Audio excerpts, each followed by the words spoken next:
Here's my preview for the 2019 Currie Cup final.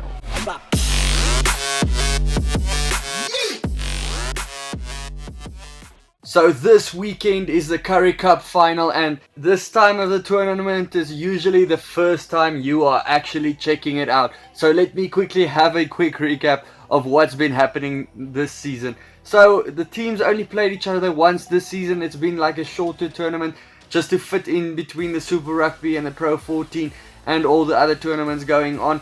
So the standings was a close affair. The Free State at the top, then the Lions.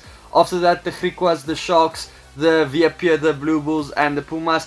The number 1 and 2 teams were well deserved, the Cheetahs and the Lions, even though it was pretty close at the top. And they're meeting each other in the final, and the stadium will be jam-packed. Before I get a closer look, remember to hit subscribe, like, follow, all that stuff in the description below. I really do appreciate it, guys. Let's get into the game. So it is the Free State Cheetahs versus the Golden Lions, 5 o'clock in Bloemfontein on Saturday. Both teams' record for the season so far, 4 wins and 2 losses, but the points difference usually favors the Cheetahs, 72 points for them, and in the Lions they are actually on a -1 points difference for the season. The last game the two teams played was on 2 August this year. It was also in Bloemfontein, and the Lions won that one by 2 points that time, but the Cheetahs haven't won between these two sides since 2017.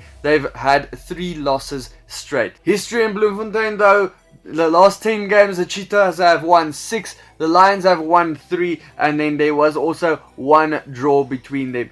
The Lions season has been one of narrow margins, but it was a little bit of a bigger victory last weekend over the Cheetahs, but it was probably more down to the fact that the Cheetahs had more handling errors and missed tackles and things like that, costing them that game.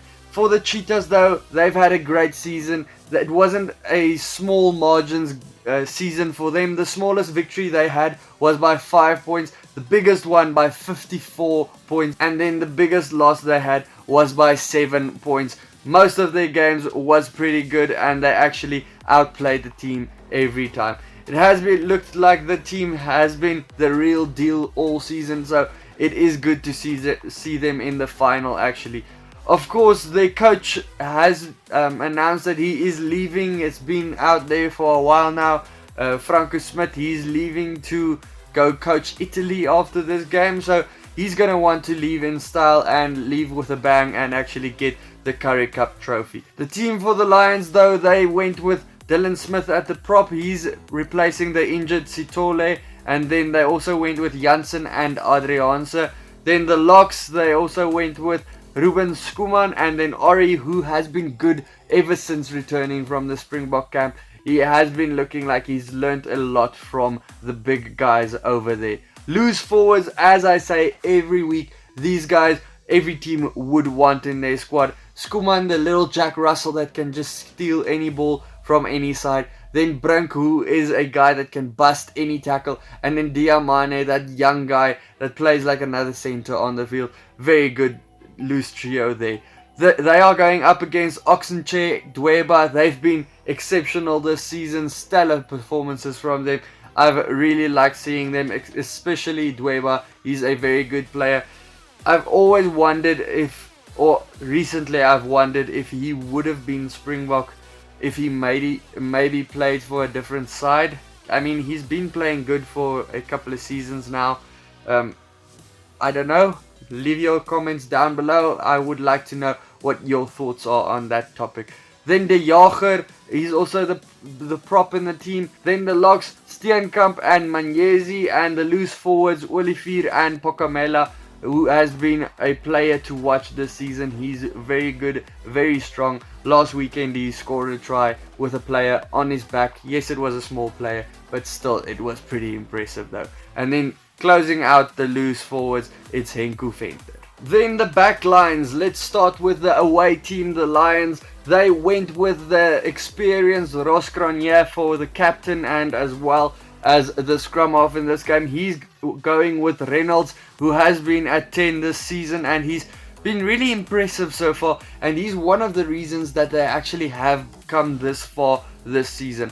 The 12-13 combo, Matthews, he's the strong guy in their backline, and then Similani, he's quite quick. He has some great footwork on him, and then he is very good at spreading the ball as well. The back three, they are the ones that pack the punch. They have Stian Pienaar, he's really impressive as well. He can run over or around players. Very good to watch, look out for him. And then Tamboy as well, you know what he can do. He could score 4 or 5 tries even in a game if he really wanted to.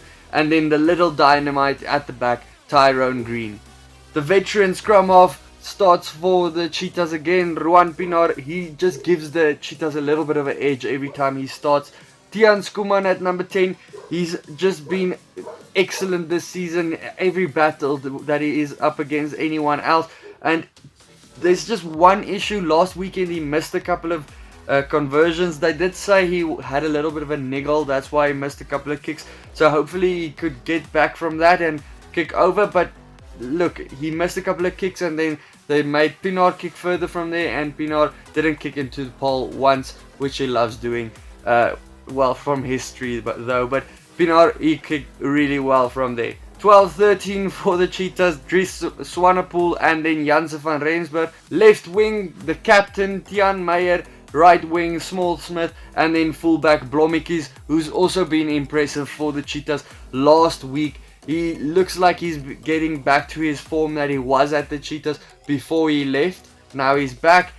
He's hitting the gaps. He's giving the opposition something to worry about. He's keeping them guessing. As good for the Cheetahs. Blommetjies in good form is very, very dangerous.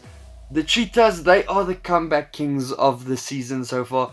But they said this week they don't want to fall behind and fight back. They are going to play for the full 80 minutes.